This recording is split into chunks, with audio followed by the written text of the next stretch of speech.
querida audiencia, bienvenidas y bienvenidos sean a su podcast favorito de historias a éxito.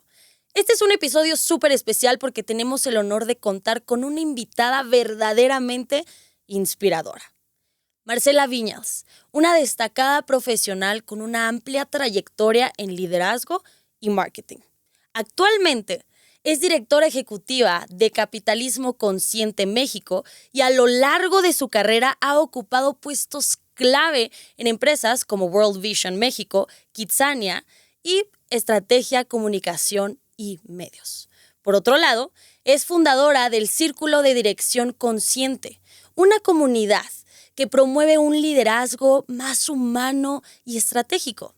Sin duda, su experiencia y visión serán de gran inspiración para todos nosotros. Bienvenida, Marcela, ¿cómo estás? ¿Cómo te sientes de estar aquí? Bien. Muy honrada de que me hayan invitado. Muchas gracias. Hombre, al contrario, estamos muy halagados de tenerte aquí presente y tenemos muchas preguntas porque queremos conocer de ti. Todos vamos empezando este camino profesional, esta carrera en donde también queremos liderar y qué mejor de alguien que tiene una gran experiencia y una gran carrera en este rubro.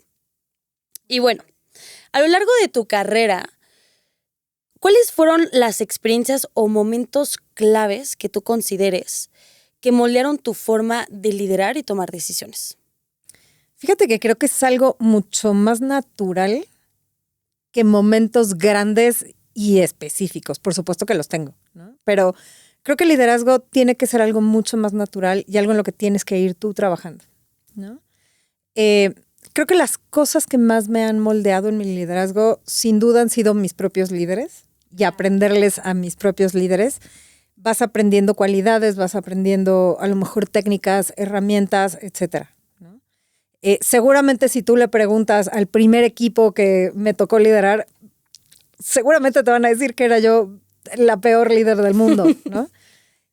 Porque por más que aprendes, por más que ves las herramientas, por más que ves las técnicas, vas a cursos, lo que sea, no es lo mismo que ya hacerlo. Claro, no, sí.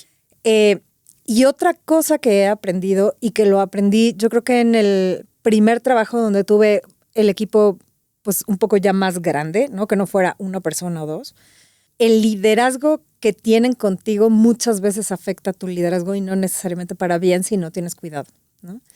Y yo no me di cuenta que realmente me estaba como poniendo una barrera a yo tener un buen liderazgo. Y entonces me di cuenta que yo era un mal líder tiempo después, ¿no? O sea, ya habían pasado las cosas, ya todo, y pude voltear hacia atrás y decir, pude haber hecho las cosas muy distinto, pude haber hecho las cosas mejor, ¿no? Y entonces, sin duda, para mi siguiente equipo grande, espero haber sido ya mejor líder y yo tratar justo de frenar esas cosas que venían del liderazgo que a mí me tocaba para yo no replicarlas y no necesariamente ser un mal líder, ¿no? Claro. Cuando eres líder, no necesariamente te enteras si estás siendo buen líder o mal líder, porque no siempre la gente te lo dice, ¿no? Y eso es muy triste. Ojalá y todos tuviéramos la confianza de decirle al líder, oye, no me está gustando esto o sí me está gustando esto, porque al final el liderazgo se crea entre todos, creo yo. Si tú me dices qué necesitas, yo puedo darte como líder lo que necesitas, ¿no? Y esa es una de las cosas que me gustan de donde trabajo hoy y de la filosofía bajo la que trabajo hoy, que es el liderazgo de servicio, ¿no? Yo creo que para ser un buen líder tienes que ser humilde y tienes que saber servir.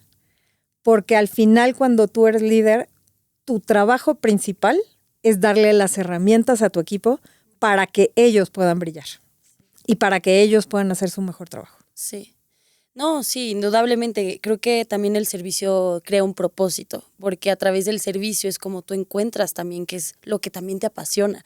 Y realmente algo que quería retomar un punto que tú mencionabas, en que nunca se dice, ¿no? que está siendo buen líder, no es reconocido a veces, pero hay algo que me llama mucho la atención porque Maxwell hasta lo decía, que cuando tú vas en tu caminar en el liderazgo y si la gente no está apoyándote, hasta el camino del propio líder es cansado, porque tú vas remando solo prácticamente, por así decirlo, porque sientes que estás sola.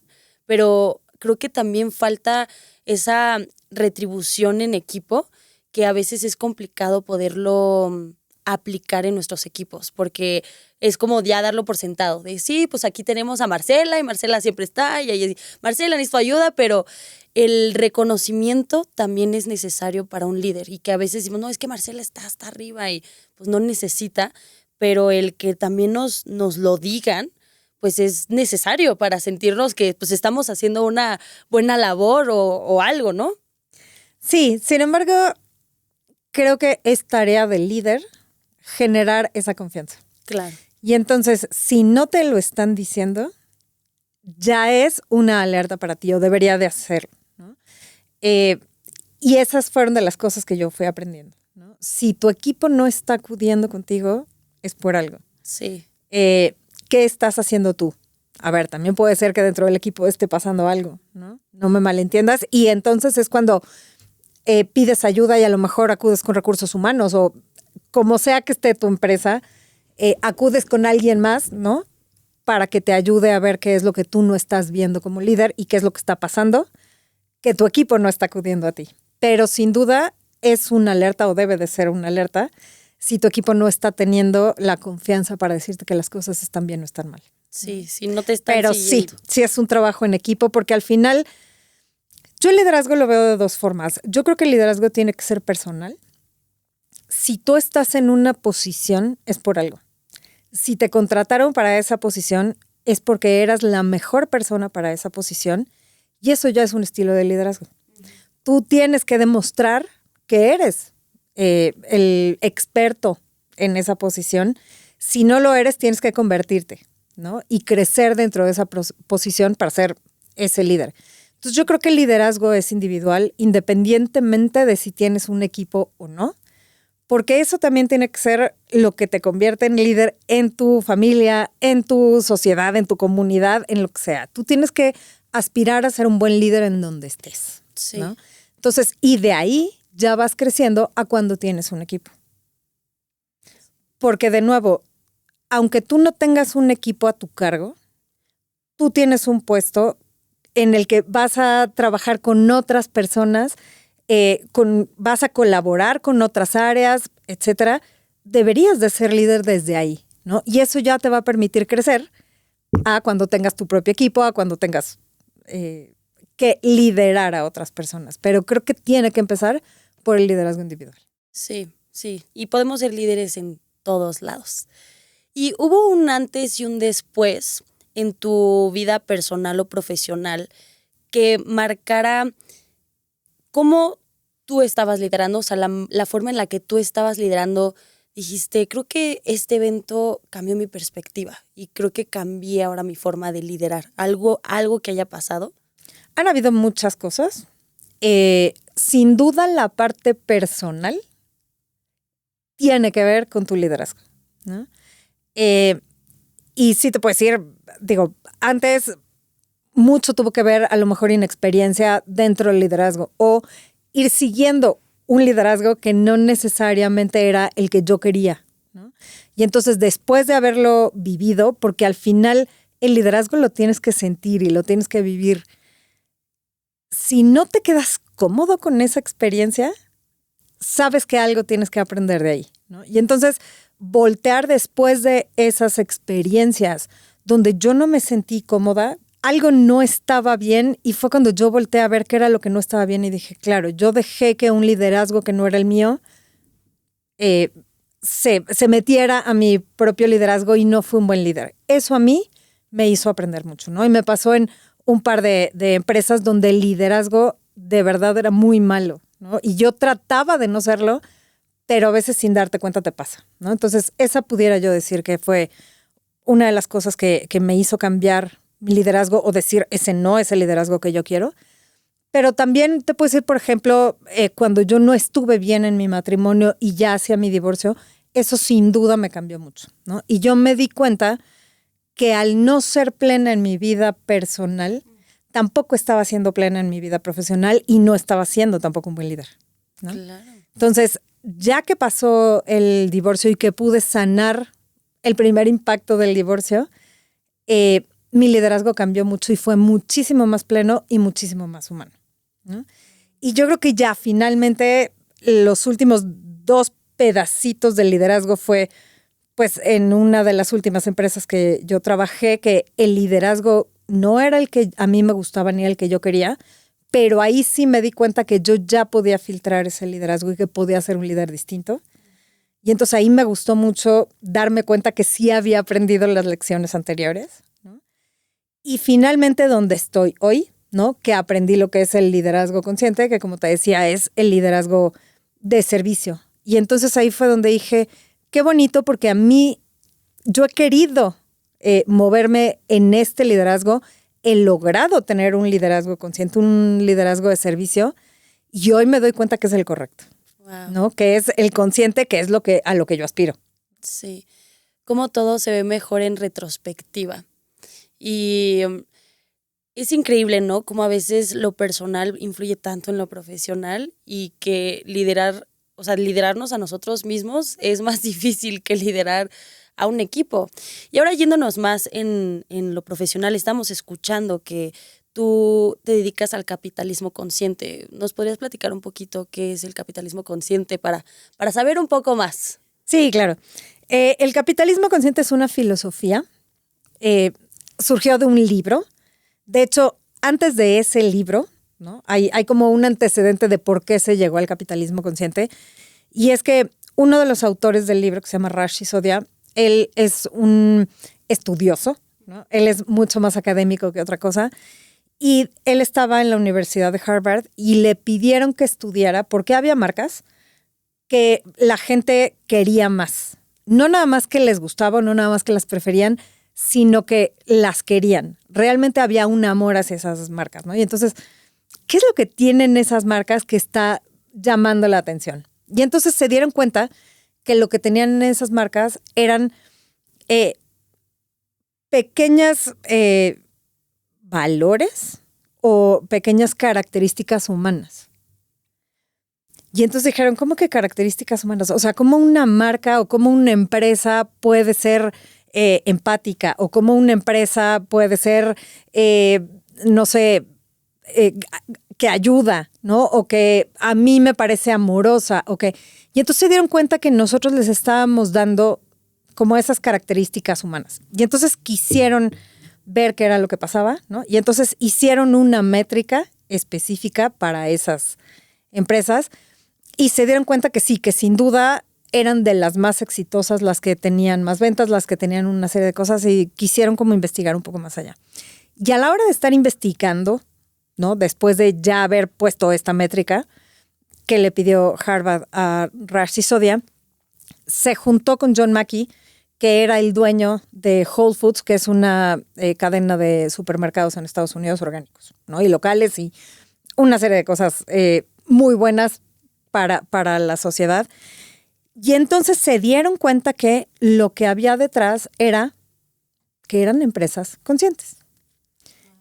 Por eso tenían características humanas, ¿no? Porque tenían cierto nivel de conciencia. Y entonces dijeron, ¿qué es lo que les da esa conciencia a las empresas? Y se dieron cuenta que son 4 pilares. Y el primero es tener un propósito superior, que es, ¿para qué estás aquí? Si me contestas, estoy aquí para vender medicinas, pues adivina qué, hay 1000 farmacéuticas, sí. Hay 1000 farmacias, hay 1000 empresas, ¿no? Va más allá, es para que, si yo hoy dejo de existir, ¿qué es lo que la sociedad va a extrañar de mi empresa? Seguramente no los medicamentos, porque los medicamentos los va a poder comprar en otro lado, ¿no? Entonces, ¿qué es ese propósito superior que va más allá? ¿Qué le estoy yo dando a la...? Y no es la propuesta de valor mercadológica que todo el mundo dice, ¿no? No, es la sociedad de qué se está perdiendo si hoy yo dejo de existir, ¿no? Y tendría que ser algo mucho más profundo que vender algo. El siguiente o el segundo pilar es que tengas muy bien mapeados a todos los grupos de influencia. ¿Y a qué me refiero con grupos de influencia? Que en inglés los conocen como stakeholders. Son todos esos grupos que cualquier decisión que tu empresa tome se ven afectados o se ven influenciados. Entonces, tienes que tener muy claros quiénes son todos esos grupos y entonces que sean parte de tu toma de decisiones. que tengan una voz en tus decisiones porque al final los estás afectando o influenciando, ¿no? El tercer pilar es liderazgo consciente, del que estábamos hablando, que es muy importante tener un liderazgo consciente para que seas una empresa consciente. Y finalmente, cultura consciente, ¿no? Que si te fijas, todos tienen que ver, ¿no? Sí. Primero es tener ese propósito superior que sea tu brújula hacia donde tú te vas a mover. Algo que yo he aprendido, por ejemplo, con las empresas con las que me ha tocado trabajar dentro de capitalismo consciente, es que muchas discusiones de presupuesto o muchas discusiones de finanzas o muchas discusiones de lo que sea es, a ver, ¿está abonando al propósito o no está abonando al propósito? No está abonando al propósito, fin de la discusión. No es necesario. Sí. Es prescindible. Entonces eso se puede poner en un segundo plano. Si sí está abonando al propósito, adelante, ¿no? Entonces, si tienes eso y si tienes muy claro a quiénes estás influenciando y los tomas en cuenta, eso ya te va a ir acercando hacia el liderazgo y hacia la cultura consciente. Wow. Y entonces aprendes lo que te decía, el liderazgo consciente es un liderazgo de servicio, porque entiendes que estás al servicio de la sociedad, porque entiendes que estás al servicio de la comunidad, de esos stakeholders, y eso te hace una empresa mucho más consciente, Sí. ¿no? Y consciente no me refiero a la parte holística de vamos a meditar y No. que está muy bien que lo hagas porque te ayuda, ¿no? Ser consciente es literal que tú estés consciente de las consecuencias que van a traer cualquiera de tus decisiones. Porque muchas empresas a lo mejor hoy no están en la posibilidad de hacer un cambio dramático, ¿no? Pero ya están conscientes de la consecuencia que están teniendo y se van a empezar a mover hacia algo que tenga una consecuencia más positiva, ¿no? Eso es el capitalismo consciente. Interesante, la verdad, me encantaron los 4 pilares, hasta los puedes aplicar en la vida personal, ¿no? Claro. Creo no solamente tiene que ver algo laboral y cómo una cosa lleva a la otra. Pues Y- es que justo el capitalismo consciente es entender que una empresa son personas. Sí, No es un ente ahí que existe la empresa, ¿no? sí, Si no tiene personas, esa empresa no existe. sí. Entonces, tienes que centrarte en la persona. Y claro, Sí. por eso los pilares. Ya lo que te decía, eso es lo que le da a una empresa esas características humanas. Sí. Sí, pues sí, realmente las personas componen una empresa y si no funcionan, pues la empresa mucho menos. Pero, ¿cómo descubriste que tu propósito de vida estaba alineado con tu trabajo diario? Porque a veces es difícil, que nosotros tenemos un propósito y nuestra carrera profesional a veces puede tomar otros rumbos. Entonces, ¿cómo fue tu proceso en ese descubrimiento en creo que todo va alineado? Creo que en mi caso fue un poco al revés. O sea, creo que mi propósito lo tuve como muy claro sin tenerlo necesariamente consciente, Ok. pero sí lo tenía yo muy claro, que era ayudar y conectar, porque es para lo que siempre he sido buena, desde muy chiquita. Y eso es realmente tu propósito. O sea, yo creo que ahí es donde tenemos que empezar. ¿Para qué eres bueno y qué es lo que disfrutas? Sí. Porque normalmente para lo que eres bueno lo disfrutas. Ahora, hay veces en que, por ponerte un ejemplo, a ti te metieron a clases de ballet desde muy chiquita y a lo mejor eres muy buena en ballet, pero no te gusta. Claramente no es tu propósito. Tu propósito es eso que te apasiona y para lo que realmente eres bueno. Esas dos cosas son tu propósito y es para lo que tú veniste a este mundo. Y de nuevo, hacer la pregunta que decía hace rato, ¿de qué se pierde el mundo si tú hoy te llegaras a morir? ¿Qué es lo que estás aportando al mundo? ¿Para qué eres bueno y qué te apasiona? Y entonces yo tuve como muy claro desde muy chiquita que a mí me gustaba ayudar a gente y me gustaba conectar gente. Y entonces después vino ya toda mi carrera profesional y maravillosamente he tomado, creo que, las decisiones correctas para seguir en ese propósito. Entonces, ¿cómo saber que tu propósito está alineado a lo que te dedicas?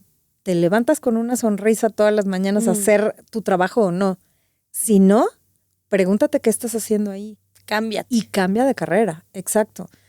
Todos pensamos que empezar de cero es imposible y que Sí. hay ciertas edades. Yo empecé mi vida de cero a los 50 años y tengo 51.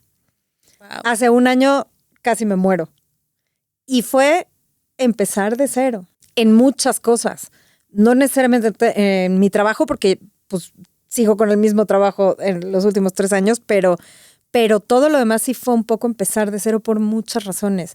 Pero también empecé de cero, te decía, cuando yo me divorcié pues, a los 40, ¿no? 40, sí, como 40 más o menos, y tuve que empezar de cero. Nunca es demasiado tarde para empezar de cero, mucho menos cuando es para alinearte con tu propósito. Porque el tú estar conectado con tu propósito inmediatamente te va a traer felicidad y te va a traer paz. Cuando no estás en paz y cuando no estás feliz, es porque no estás conectado con tu propósito realmente y no te estás dedicando a tu propósito. Wow. Me quedé sin palabras. La verdad es que sí, está muy en que no, es que cómo empezar desde cero, pero bueno, creo que también se empieza desde la experiencia y que eso claro. Ayuda, ¿no? O sea, ayuda a poder como, es tu mapa de vida, que es, no, pues por aquí no era, vamos a empezar de cero.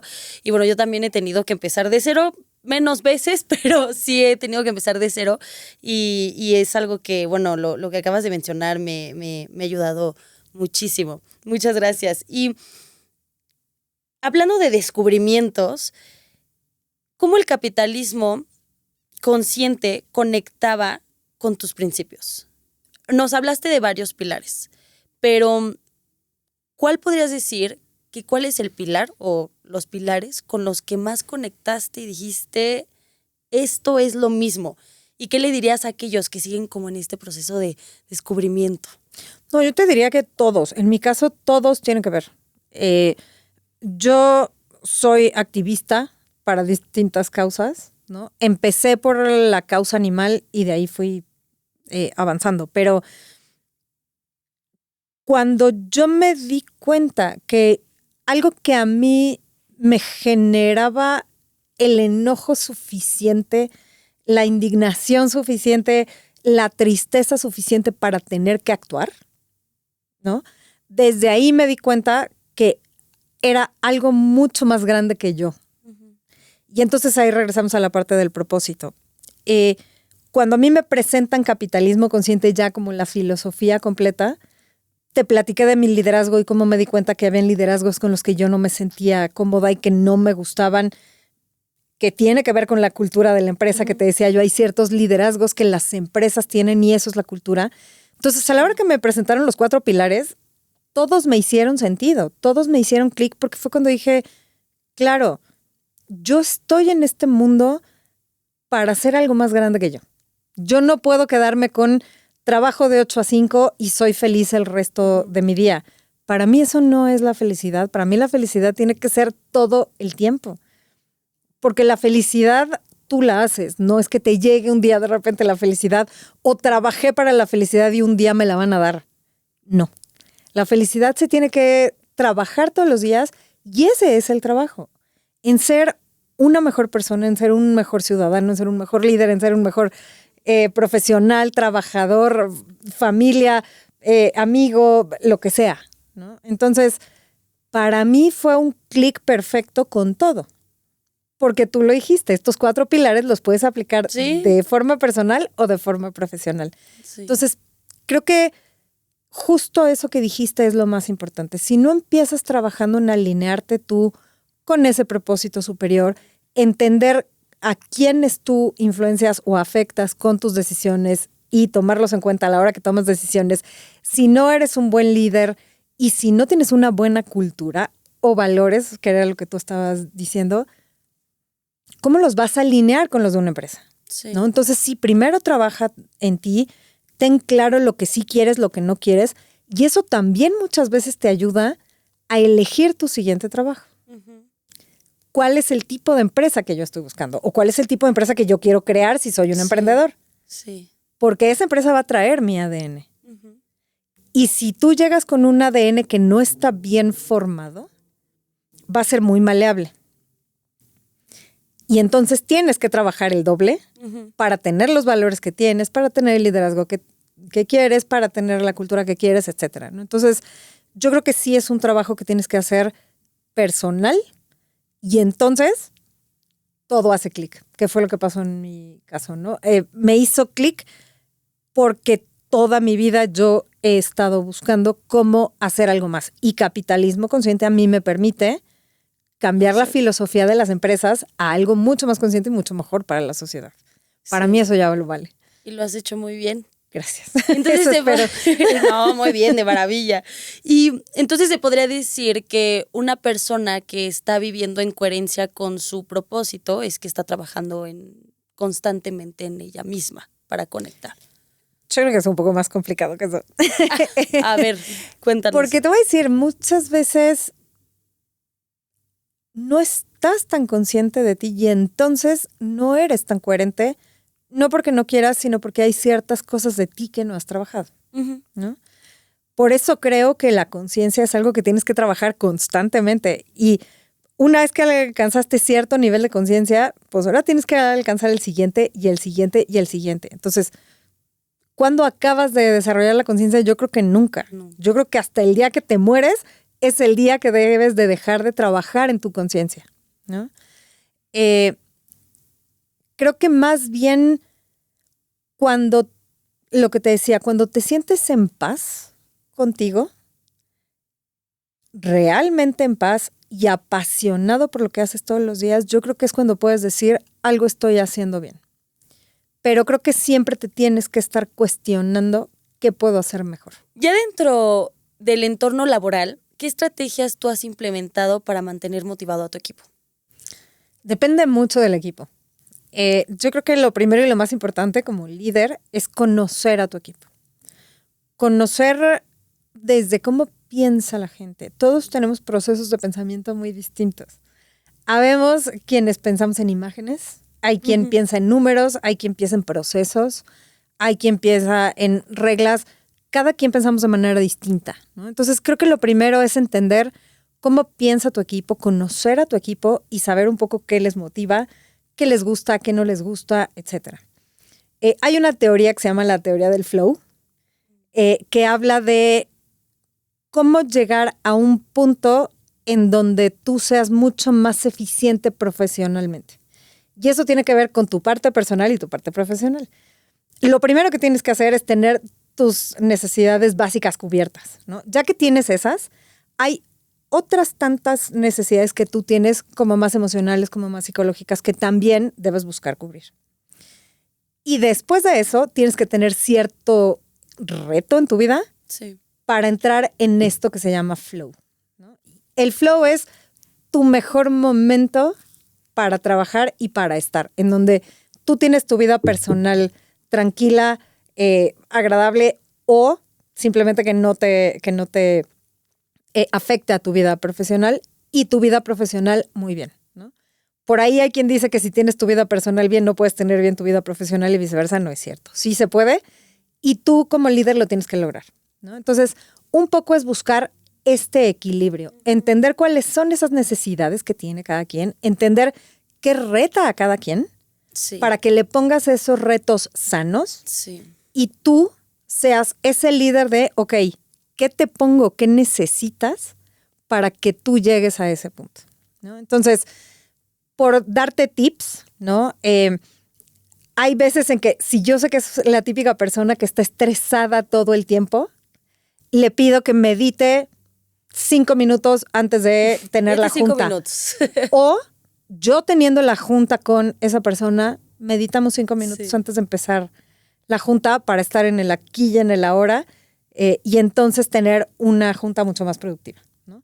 O hay gente que es a lo mejor muy creativo y entonces empiezo ejercicios de creatividad antes de las juntas para que estén enfocados. O sé que a alguien le preocupa muchísimo su familia, ¿no? Y que es algo que les gusta, entonces a lo mejor tengo una breve plática antes de las juntas.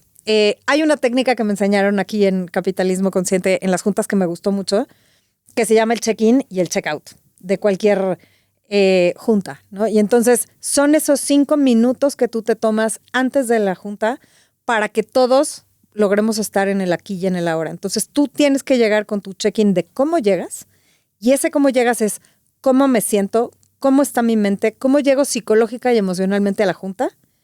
Esa es la primera parte de tu check-in. Y la segunda parte es, ¿yo qué espero de la junta de hoy? Okay. Porque entonces ya con eso te estás enfocando. Y tu check-out es, ¿qué me llevo de esta junta? Lo más importante que te hayas llevado de esa junta y cómo me siento al terminar esta junta. Entonces, esas dos cosas me han enseñado muchísimo porque no solo te sirven para una junta. Sí.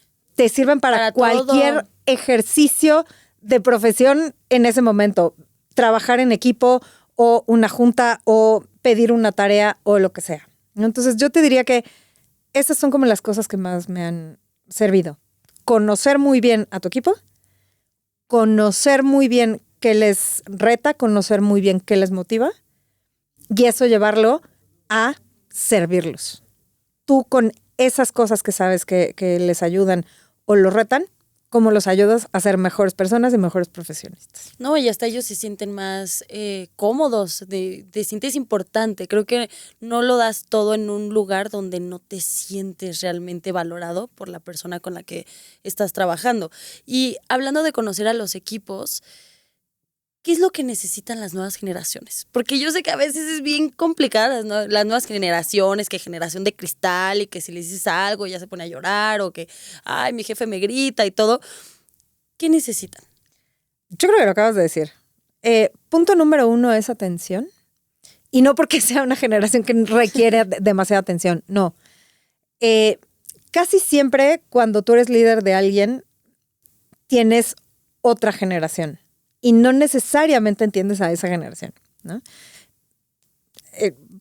Creo que ahora ya cada vez es menor la edad que hay entre un líder y su equipo, pero puede aún así pasar. Esa atención a qué necesita, ¿no? Todos los que dicen que la generación de cristal y que todo les molesta y que todo, más bien es pregúntate, ¿qué tenías tú normalizado? Y normalmente es violencia, que tenemos muy normalizada, que a esa generación ya no le gusta y que ya no la va a permitir. Entonces, pregúntate qué límite o qué bandera roja están viendo ellos para tener que levantar la voz, ¿no? Si tu respuesta es ninguna, porque también puede pasar, ¿no? Y sí puede haber gente muy rebelde y sí puede haber gente que requiera cosas distintas, es pregúntate por qué está reaccionando así. Si hay algo que a mí me enseñó muchísimo es entender que nada es personal y yo sé que esto está muy quemado, pero es cierto. A lo que está reaccionando esa persona no es a ti como persona, a ti, Marcela Viñals. Es a algo que está viendo en ti que no le está gustando. Y normalmente es algo que tienen adentro. Por ahí también dicen lo que te choca, te checa, sí, ¿no? Y es muy cierto. Eso es lo que lo hace no personal. Esto no quiere decir que si alguien te hace algo, no tiene una consecuencia personal para ti. Por supuesto que la tiene y te va a afectar. Sí. Y una serie de cosas. Pero en el ambiente de trabajo te ayuda mucho a entender que no es contra ti como persona, es contra algo que están viendo. Entonces, trata de entender qué hay detrás de eso para que responda. También creo que en la medida que les des confianza, en la medida que les sueltes responsabilidad controlada, porque tampoco vas a quemar a alguien dándole más responsabilidad de la que debería de tener, ir soltando poco a poco esa responsabilidad, asegurarte que puede recibirla, asegurarte que e irlos acompañando una vez que ya la tienen también para evitar que se sientan sobrecargados, etcétera. Creo que ante la confianza todo mundo te la regresa. Uh-huh. Cuando tú le das confianza y responsabilidad cuidada a alguien, ese alguien la va a tomar, la va a abrazar y la va a hacer propia. Por otro lado, me gustaría regresar a la parte del propósito personal de cada quien. ¿Conoces el propósito personal de la gente que trabaja contigo? Porque eso te va a decir cuáles son sus mejores habilidades y lo que más les apasiona y trata de darles eso. Trata de llevarlos hacia allá y entonces también puedes ver para su crecimiento profesional qué necesitan aprender. Y entonces comunícaselos. Y ya sea que en conjunto busquen cómo puede ir creciendo esas habilidades o decirle, oye, ahorita la empresa no está en posibilidades de ayudarte con esto, pero yo te recomiendo que busques cursos de liderazgo o que busques cursos de innovación o que busques cursos específicos, a lo mejor hasta de Excel, ¿no? Sí. Pero creo que en la medida que se sientan vistos y entendidos, cualquier ser humano de cualquier edad y de cualquier generación te va a responder. También creo que las nuevas generaciones tienen que entender la parte de humildad que requiere el liderazgo de servicio que estábamos hablando y de ese liderazgo individual del que estaba yo hablando. Tienes que aprender a servir. Porque si tú estás sirviendo a un equipo, si tú estás sirviendo de ese equipo a un departamento, a una empresa, todo es mucho más armonioso. Si tú solo piensas en ti, no vas a encajar. Entonces creo que es un juego de ambos lados, del líder y del equipo, como tú decías, ¿no? Sí. O sea, sí es un trabajo en equipo, incluido el líder, porque el líder es parte del equipo y eso a veces los equipos lo olvidan. Sí. Es una parte de ese equipo. Entonces, creo que todos tenemos que trabajar en ese liderazgo de servicio para poder tener un buen equipo. Sí. Y sobre todo, para que tú puedas generar equipos de alta eficiencia. Cuando tú quieres un equipo de alta eficiencia, tienes que darle la seguridad a esa persona, tienes que darle la confianza a esa persona, pero también la tienes que guiar. Sí. Y la tienes que inspirar. Wow. ¿No? Entonces, creo que por ahí va. Creo que cada vez es más importante inspirar. Sí. Y no puedes inspirar si no conectas. Uh-huh. ¿No? Sí. Y hablando de tener cuidado en las responsabilidades que se dan, porque luego es como, el que mucho abarca, poco aprieta, por ahí dirían. ¿Dirías que es una técnica o una estrategia que tú utilizas para evitar el burnout? Sí, no. Yo creo que el burnout va mucho más allá, ¿no? El burnout normalmente viene de la disonancia cognitiva que generas en un trabajo. Y la disonancia cognitiva viene cuando algo no está checando contigo. Entonces, tú puedes tener burnout porque no estás en la empresa correcta, por ejemplo, porque tu cultura personal, tu ética personal no va conforme a la ética y la cultura de la empresa en la que estás trabajando. Eso no quiere decir que la tuya sea buena y la otra sea mala, o que la otra sea buena y la tuya sea mala. Simplemente no son compatibles. Eso te puede generar burnout, porque todo el tiempo estás luchando contra tus propias cosas, ¿no?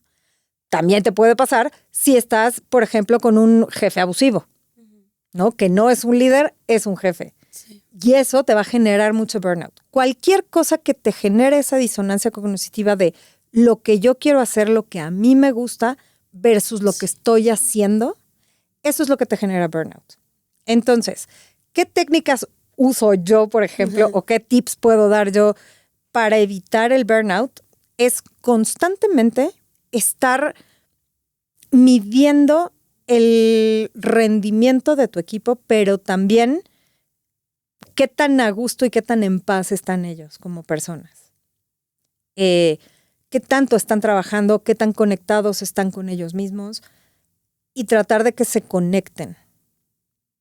Entonces yo voy midiendo mucho eso para ver si necesito un trabajo personal con alguien en particular o si puedo hacer algo dentro del equipo o si me los tengo que llevar a lo mejor de fiesta un día o me los tengo que llevar a la naturaleza un día, o lo que te decía desde el cómo empiezas tu día, si los pones a meditar o no, si los pones a dibujar, si los pones a... ¿Cómo los pones en su mejor estado todos los días? Y cómo ayudas a guiarlos a que sean sus mejores versiones. Entonces, ¿yo qué hago como líder? Eso. Trato, porque por otro lado tampoco me puedo meter en su vida personal. Sí. Y ellos me van a compartir lo que quieran hasta donde quieran. Y es válido, ¿no? Entonces, en la medida que las personas te lo permitan, bajar esa disonancia cognitiva de una manera suave, de una manera, de nuevo, humilde desde ese servicio. ¿Qué necesitas de mí para que tú estés mejor? Y ahora, en cuanto a innovación, ¿cuál ha sido el proceso más efectivo que has visto o liderado para crear nuevas ideas en una empresa? Yo creo que, resumiendo un poco lo que hemos venido hablando, sin duda cuando tú tienes a una persona que tiene la confianza en su equipo, que se siente tranquilo, se siente soportado por su líder, se siente acogido por la empresa, cuando tienes un buen ambiente, digamos, de trabajo, ¿no? Tú puedes crear esos espacios de innovación o se dan solos. Cuando tienes una persona que está comprometida con su trabajo, va a buscar eficiencias. Y las eficiencias siempre te llevan a innovar. O va a buscar mayor valor a lo que ya hace y eso te lleva a ideas de innovación. Y si no surgen espontáneamente, a mí lo que me ha funcionado es sentar al equipo con retos específicos y que suelten ideas. De la creatividad sale la innovación. Entonces, genera espacios de creatividad y se te va a dar la innovación solita. Como lluvia de ideas. Como lluvia de ideas, pero sí que sea hacia un reto específico, ¿no? Que cada quien desde su trinchera, desde su trabajo, desde su posición, vea cómo puede apoyar a un reto y entre todos resolver ese reto. Cuando tienes un reto claro, se te ocurren cosas mucho más sencillamente. Sí. Si quieres innovación fuera de un reto específico o de un proceso específico o lo que sea, sino si realmente quieres algo revolucionario, entonces sí tienes que hacer un retiro estratégico, ¿no?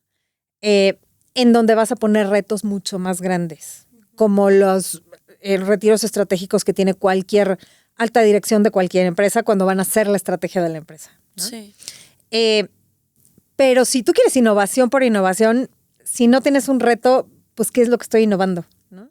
Entonces tienes que ir guiando ese proceso creativo a donde ya puedan abrirse y donde ya puedan traer la innovación necesaria. Pero creo que innovación por innovación, a menos que seas un genio y realmente tu cerebro vaya 10 pasos más adelante que la mayoría, sí, sin un reto o sin algo que destapar, difícilmente vas a llegar a esa innovación por innovación, sí, ¿no? Sin embargo, creo que puedes ir creciendo los retos con el equipo hasta llegar a esa gran innovación que estás buscando. Porque también creo que la innovación se tiene que ir dando a base de prueba y error, porque cuando tú vas a innovar tienes que seguir el proceso científico, te guste o no, ¿no? Y sí, tienes que tener una hipótesis y la resuelves o no la resuelves. Y entonces tienes que seguir todo el proceso hasta el final para ver si realmente innovaste o no innovaste o simplemente era una forma distinta de hacer lo mismo, ¿no? Claro. Que no necesariamente es innovación. Entonces creo que el proceso sí tiene que ser cuidado. Y a ver, hay gente que se dedica a innovar o que se dedica a darte consultoría para la innovación. Entonces también se vale pedir ayuda de un externo con procesos específicos, sí, pero tiene que ver mucho y la mayoría de las teorías o de los ejercicios específicos de resolución de problemas son los que se usan para los procesos de innovación. Entonces, por eso te digo que con el ambiente propicio y con la creatividad propicia, puedes llegar a la innovación. Por otro lado, creo que también, no sé tú, Marcela, se viven ciertas actitudes que últimamente se normalizan. ¿Y qué comportamientos cotidianos crees que reflejan una desconexión con el entorno o con lo demás? Son varios, pero primero yo creo que no es algo nuevo. No. Yo creo que normalizamos demasiadas cosas por la disonancia cognitiva que mencionaba yo, ¿no? Son tantas las cosas que pasan a nuestro alrededor que no nos gustan, con las que no estamos de acuerdo, que generas esa disonancia cognitiva, no te queda de otra. O sea, eso es un proceso natural de tu psique para poder lidiar con lo que tienes a tu alrededor, ¿no? Y creo que aquí están pasando dos cosas. No creo que sea tanto normalizar como que estamos desnormalizando muchas cosas. Y eso las hace más visibles. guerras siempre han existido, maltrato siempre ha existido, abuso siempre ha existido, malos jefes siempre han existido, malas empresas siempre han existido, abuso de la ecología, abuso del planeta, abuso del medio ambiente, siempre ha existido. Ahora es cuando nos damos cuenta que no es correcto. Sí. Entonces, si a mí me preguntas, creo que estamos viviendo más un proceso de desnormalización que de normalización.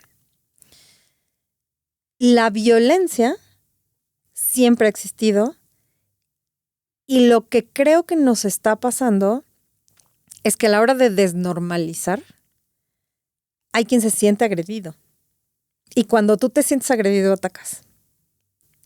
Pero también hay que entender que todo en esta vida es un péndulo y entonces como todo péndulo tú tienes que empezar acá, soltar el péndulo tiene que ir para acá. Y así va a estar dando vueltas hasta que llegue al centro. Eso es lo que creo que pasa mucho. Nos tenemos que ir a los extremos para poder llegar al centro. Entonces, hay que ir moviendo ese péndulo para llegar a un lugar sano, ¿no? Y creo que eso es mucho lo que está pasando. Si yo estaba en este extremo de la violencia, ¿no?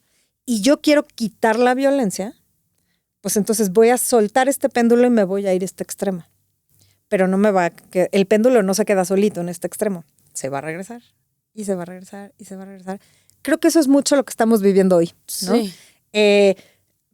Por poner un ejemplo, la tauromaquia que la acaban de prohibir en la Ciudad de México y que ya no puede haber muerte, por ejemplo, de los toros en una corrida de toros, ¿no? Llegamos a ese punto relativamente medio. Cuando tradicionalmente los toros eran intocables en la Ciudad de México, ¿no?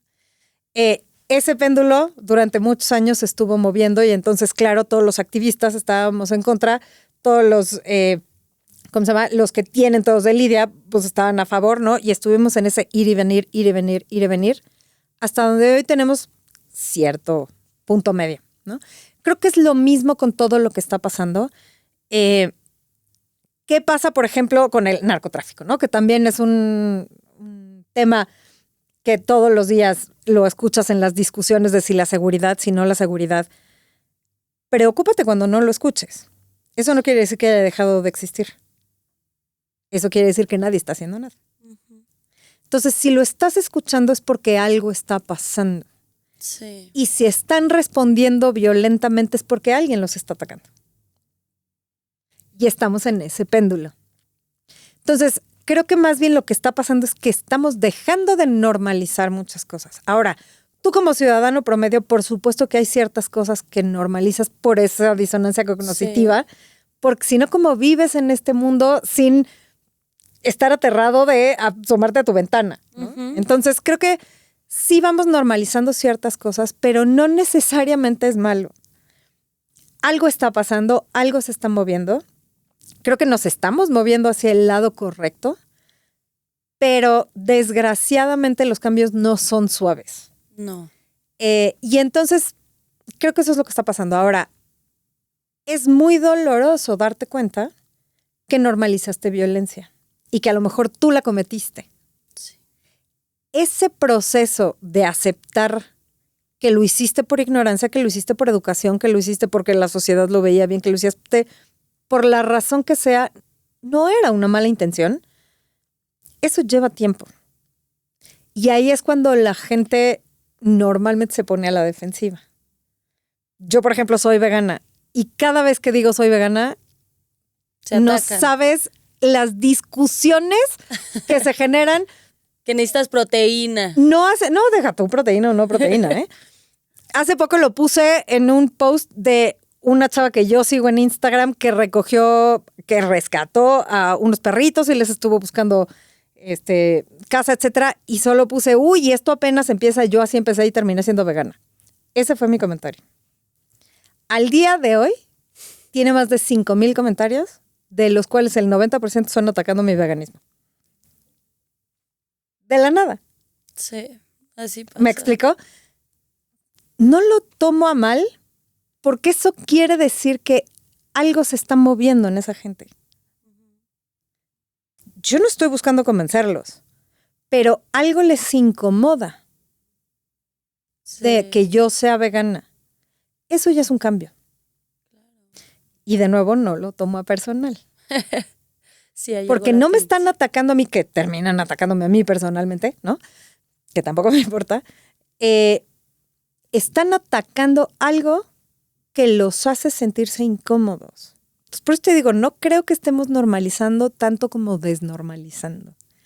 Yo creo que lo que está pasando es eso, que empezamos a tomar esa conciencia y tomar conciencia cuesta trabajo y tomar conciencia te saca de tu zona de confort, te hace cuestionarte cosas.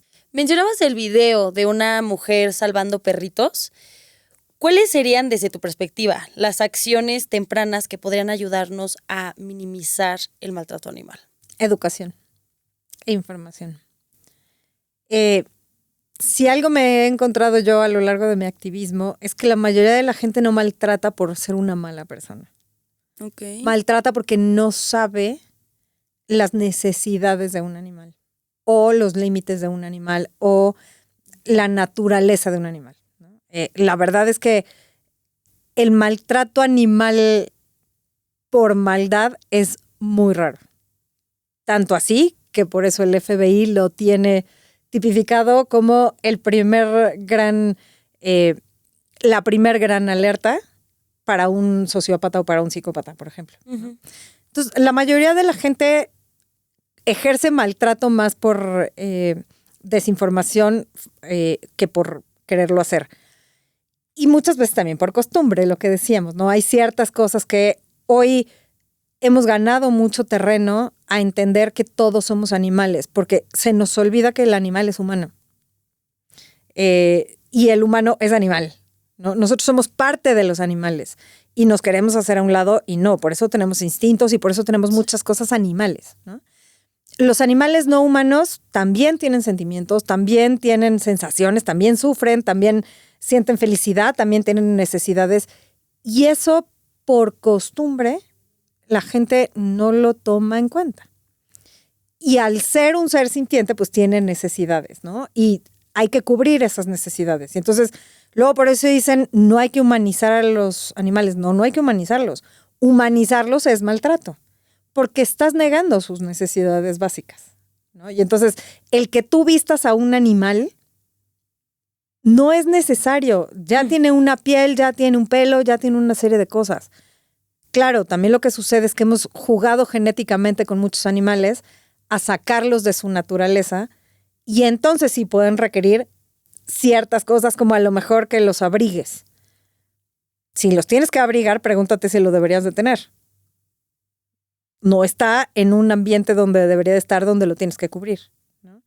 Entonces, esos son el tipo de preguntas que nos debemos de ir haciendo de ¿por qué tengo yo que vestir a un animal cuando los animales naturalmente, de hecho, nosotros naturalmente no necesitaríamos estar vestidos? Por costumbre, por muchas cosas lo estamos, pero cuando el ser humano surgió en el planeta, el clima era el necesario para sobrevivir sin que tú tuvieras que ponerte nada, ¿no? Entonces, ¿cómo sabemos que estamos destruyendo el medio ambiente? Bueno, pues porque tienes más frío y tienes más calor. Uh-huh. Y ya te tienes que tapar más, o te tienes que destapar más, o necesitas algo adicional no natural para sobrevivir. Lo mismo es con el resto de los animales no humanos. Entonces, creo que la educación y la información sería lo principal. Las campañas que el gobierno tiene, por ejemplo, de esterilización, de vacunación, de una serie de cosas, tienen que ver con esto porque aprovechan esos espacios para cuál es el cuidado, manejo, etcétera. Pero también creo que nosotros tenemos que ser responsables de decir, a ver, si yo quiero tener un animal de familia, ¿qué requiere ese animal de familia para que sea de la familia? Si no va a ser un animal de familia, no lo traigas. Porque entonces vas a incurrir en maltrato, porque no te va a interesar investigar, porque no te va a interesar cambiar esa costumbre que ya tienes o informarte más de lo que requiere ese animal humano. Ahora, desde tu visión, ¿de qué forma debería de transformarse la empresa para seguir siendo relevante en un entorno donde la autenticidad y los valores son fundamentales? Yo creo que tiene que tener una cultura muy clara. Y si a mí me preguntas, pues tiene que ser una cultura consciente, ¿no? Si a mí me preguntas, creo que tendría que convertirse en una empresa consciente, tomando en cuenta los 4 pilares que ya platicamos. Pero muchas empresas van creciendo y no cuidan la parte fina de estos valores y de estas actitudes que mencionas, ¿no? Muchas empresas no se dan cuenta que los grandes problemas de cultura o de liderazgo que tienen es porque están permitiendo actitudes que no van con la cultura de la empresa, con la cultura que quieren tener, o no apoyan a los valores que quiere tener la empresa. Entonces, lo primero que tienes que hacer es hacer un modelo de liderazgo y un modelo de cultura donde tengas muy claras las actitudes y los valores que quieres de tus líderes para entonces generar tu cultura. ¿Eso en qué te va a ayudar? A detectar todas esas actitudes diarias que tu gente tiene, que a lo mejor estás premiando sin querer y que están reforzando una parte mala que tú no quieres dentro de tu cultura. Y tendrías que empezar a premiar las que sí quieres para que entonces todo mundo se vaya por ahí. Sé que suena horrible el moverte por premio y castigo. Sí. Cuando estoy hablando de premio no es te voy a dar una galletita, ¿no? Sino realmente que esas personas se empiecen a convertir en las más valiosas en la empresa, porque son las que están generando la esencia. Sí. Quienes no quieran ser parte de esa cultura, los sacas de esa cultura, ¿no? Pero primero tienes que decirles cuál es la cultura, primero tienes que decirles cuáles son las actitudes que esperas de ellos, ayudarlos a que lleguen a esas actitudes. Y entonces, si esa persona no quiere, pues claramente lo que decía yo desde un inicio, no es la cultura para ti, busca una empresa que tenga una cultura mucho más cercana a los valores que tú quieres. Sí, ¿no? Sí, como los pilares. Entonces, creo que iría por ahí que necesitas, pues eso, convertirte en una empresa mucho más consciente con esto que acabamos de platicar, ¿no? Con esos 4 pilares. Y yéndonos a la mercadotecnia, ¿funciona igual? Sí. En el caso de la mercadotecnia, creo que es donde más te tienes que preguntar tu propósito. Porque creo que la mercadotecnia se empezó a torcer cuando empezamos a crear necesidades, no solo no básicas, que no creo que tenga nada de malo tener lujo, por ejemplo. Yo nunca estaré en desacuerdo en tener una marca de lujo, lo que sea. Pero creo que sí estamos creando necesidades que no son buenas. Como por ejemplo, el cuerpo de una mujer demasiado flaca. Eso no es ni siquiera sano. Sí. Ya no hablemos de si es bonito o no es bonito, porque la parte estética va cambiando. ¿Es sano o no es sano? Si te estás yendo a algo que no es sano, perdón, pero no estás siendo ético. Estás generando una necesidad que no es ética. Una necesidad que no es consciente. Una necesidad que no abona a la sociedad. Y entonces ya te saliste de la parte consciente, ¿no? Entonces sí, creo que dentro de la mercadotecnia tienes que tener tu propósito como brújula. Y ese tiene que abonar a la sociedad. Tienes que tener una comunicación ética. Esa es la otra. Lo que estábamos hablando de ya desnormalizamos muchas cosas que son violentas, no las incluyas en tu comunicación. No seas parte de la norma que estamos tratando de desnormalizar. Y eso también tiene que ver con la ética, ¿no?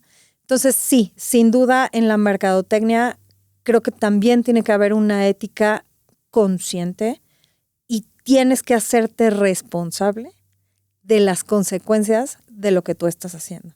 Entonces, si eres una empresa consciente, tienes que tener mercadotecnia y comunicación consciente, sí o sí. Wow, totalmente. Muy, muy de acuerdo contigo. Y ahora, estuviste en Kitsania, ¿cierto? Sí. ¿Y de dónde surgió la idea de crear un programa de lealtad?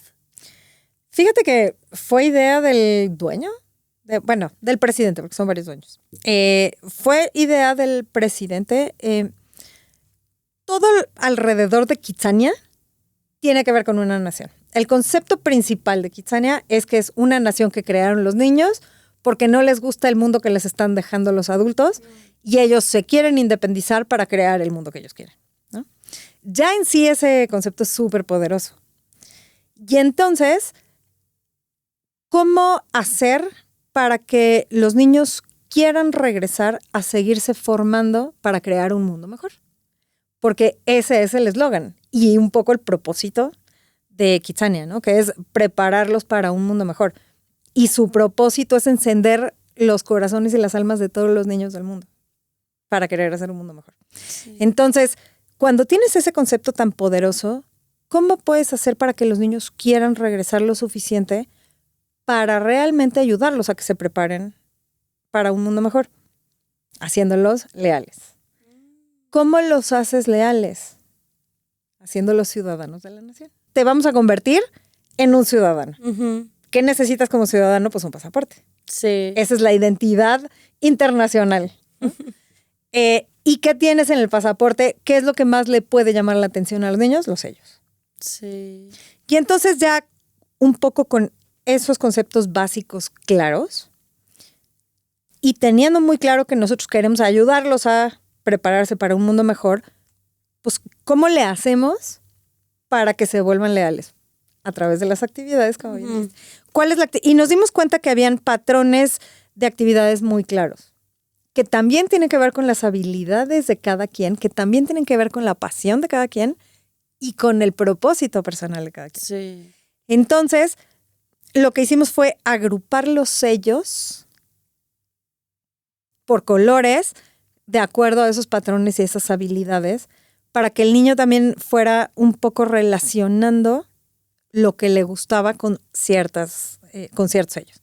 Pero también quieres que aprendas todo lo demás que está fuera de las actividades que les gustan. Entonces, no podíamos decirle, oye, pues tú ya subes de nivel de ciudadanía con hacer las actividades que te gustan. Entonces, teníamos que poner ciertas trabas para que pudieran tener la experiencia completa, porque la experiencia completa de Kitsania tiene distintos aprendizajes, incluido, por ejemplo, el financiero, ¿no? O sea, tú trabajas, recibes kitsos, y esos kitsos los puedes meter a un banco. Si tú ahorras, puedes comprar cosas en Liverpool, que era en aquel entonces, la tienda me parece que sigue siendo. Pero bueno, cada país son tiendas distintas, pero ese recorrido es el mismo. Y tú le estás dando educación financiera de tienes que trabajar, tienes que ahorrar para que puedas gastar en lo que quieres, cómo manejar una cuenta, etc. Entonces, tuvimos que crear alrededor del programa de lealtad toda una parte educativa importante, por lo que estábamos hablando, porque hay que ser éticos y porque hay que ser conscientes. Si yo quiero que la gente se vuelva leal a un concepto que ya de por sí les llama la atención, tengo que preservar ese concepto, ¿no? Entonces, ese fue como la idea principal que nos puso el presidente de cómo le vamos a hacer para que dentro de lo educativo que tiene Kitsania, los podamos hacer leales de una manera ética y consciente. Y así fue como entre un equipo bastante grande terminamos de crear el programa de lealtad, que a mí me dieron el honor de liderar. Y de una forma muy divertida. Y como en todo hay retos, dinos un reto que hayan experimentado. ¿En el programa de lealtad? Sí. Uy, muchísimos. El primero y el más importante, cómo hacer un pasaporte que se viera lo más real posible sin que la Secretaría de Gobernación nos lo echara para atrás porque no se puede parecer a un pasaporte real, por ejemplo. Sí tuvimos que someter a la Secretaría de Gobernación varias veces los pasaportes para que no parecieran reales y no se pudiera falsificar. Porque además, tú no puedes ir a comprar una máquina que hace pasaportes porque solo se la venden en la Secretaría de Gobernación, por ejemplo, ¿no? No de Gobernación, me parece que ahí tiene más que ver con toda la parte de relaciones exteriores. Pero bueno, el chiste es que solo la puede comprar el gobierno. Entonces, consíguete una máquina que te haga pasaportes que se vean lo suficientemente reales sin que tengas que usar la máquina de pasaportes. Por poner un ejemplo, ¿no? Sí. La otra, tú no deberías de tener distintos tipos de ciudadano, porque eso podría caer en el clasismo, ¿no? Entonces, ¿cómo le haces para que puedan crecer dentro del programa de lealtad sin tener distinción de ciudadano? Y entonces ya nos fuimos a, bueno, ¿quién se gana una llave de la ciudad? ¿No? ¿O quién se gana un premio de gobierno? Ah, bueno, pues son los distinguidos y los honorables, ¿no? Entonces de ahí salieron, por ejemplo, los nombres. Ay, qué bonito. Entonces te vas enfrentando en todo ese tipo de cosas, porque además la otra cosa de Kitsania es hacerlo real. Es muy chistoso como una de las grandes críticas que tiene Kitsania es, pero tienes muchísimas marcas. Eso le quita la parte real y es poco ético. Sin embargo, cuando hacíamos focus groups con los niños, si tú tenías un establecimiento que no tenía marca, decían, ay, no, pero es que ese es de juego, ese no es real. Wow. ¿No? Entonces, esas fueron las cosas con las que nos fuimos enfrentando dentro del programa de lealtad. Cuando estás haciendo un programa de lealtad ético, lo que te decía, tienes que pensar en todas las consecuencias de cada decisión que tú tomas a la hora de crear el concepto, ¿no? Padrísimo. Y entonces, pues esos fueron, los grandes retos era hacerlo ético, pero hacerlo divertido al mismo tiempo que educativo.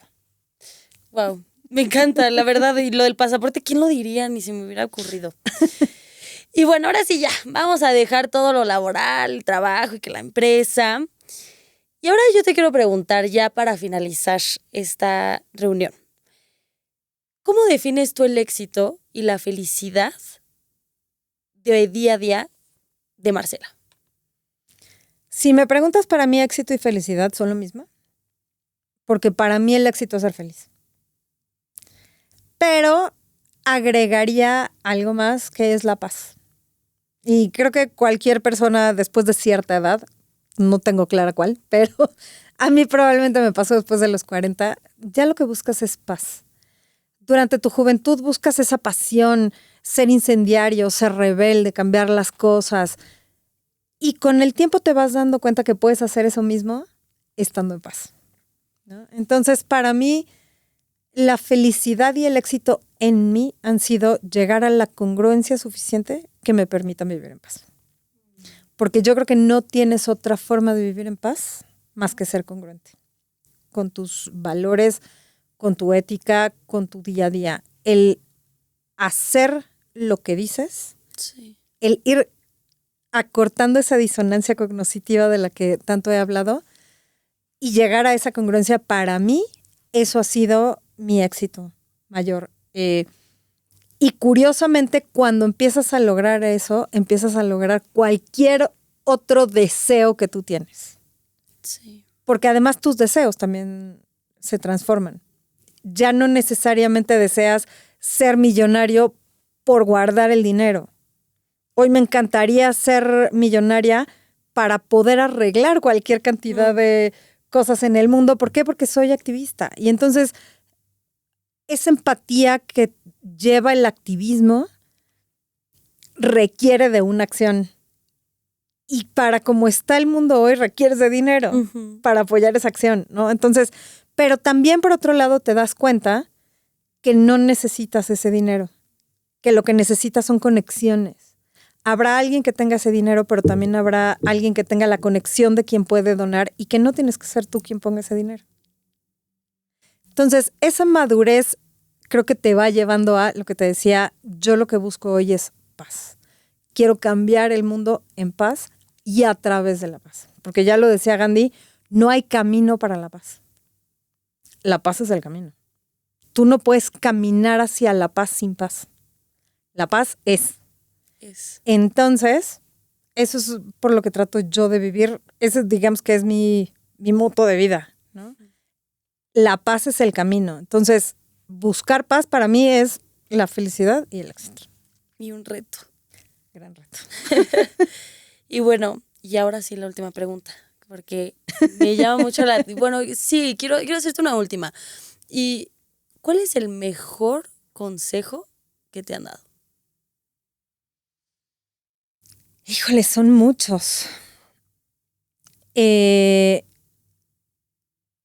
creo que el primero es confía en ti. Y esto viene a que mi autoestima era nula y que a pesar de que yo tengo una intuición muy fuerte por ser empata de naturaleza, no confiaba en eso. Entonces a mí me costó mucho trabajo hacerle caso a esa intuición y entender que la intuición es como el dolor. La intuición te está diciendo por ahí no es o vas bien. Entonces, el confía en ti y que me enseñaran cómo confiar en mí, ese ha sido de los mejores consejos que me han dado. El segundo, yo creo que es la congruencia. porque al ser activista, de nuevo, eres demasiado apasionado. Sí. Y que gente activista me dijera, hay otras formas de hacer activismo, no te tienes que pelear, no tienes que ser agresivo. Y para eso tienes que ser congruente. Y una vez que encuentres la congruencia, lo que te decía, solito viene la paz interior y entonces ya no tienes tal enojo, tal violencia adentro, por llamarlo de alguna forma, que viene con esa pasión, ¿no? Entonces creo que la parte de la congruencia, busca la congruencia en tu activismo, fue otro de los grandes consejos que me dieron.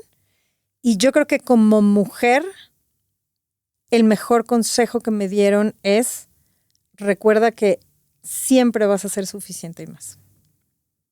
Porque dentro de un sistema donde la mujer no tiene el valor que debería de tener, que te digan eres suficiente y más, te ayuda muchísimo con esa autoestima, con esa congruencia, con todos los demás consejos que me dieron. Entonces, a lo mejor yo pondría esos 3 consejos. Wow, Marcela, muchísimas gracias. Gracias por tu honestidad, tu transparencia. Tu experiencia indudablemente ha sido de mucha inspiración, por lo menos en lo personal para mí, y sé que para todos los que también te escucharon lo ha sido. Así que nuevamente muchas gracias y pues siguiendo tus pasos para poder llegar a ser, aunque sea la mitad de lo que tú ya eres. Ay, no, al contrario, muchas gracias. Yo no creo ser ni inspiradora ni todo eso que dices, pero muchísimas gracias por tus palabras. Y al contrario, muchísimas gracias por este espacio para contar lo que sea que le pueda servir a cualquier otra persona, porque como dije, mi propósito es ayudar y conectar. Entonces, ojalá ya haya podido poner mi granito de arena. Ya lo hiciste. Y a todos los que nos están viendo, no se pierdan el siguiente episodio, porque si esto fue de inspiración para tu vida, estoy segura que en el siguiente, de historias a éxito, también lo será. Nos vemos muy pronto.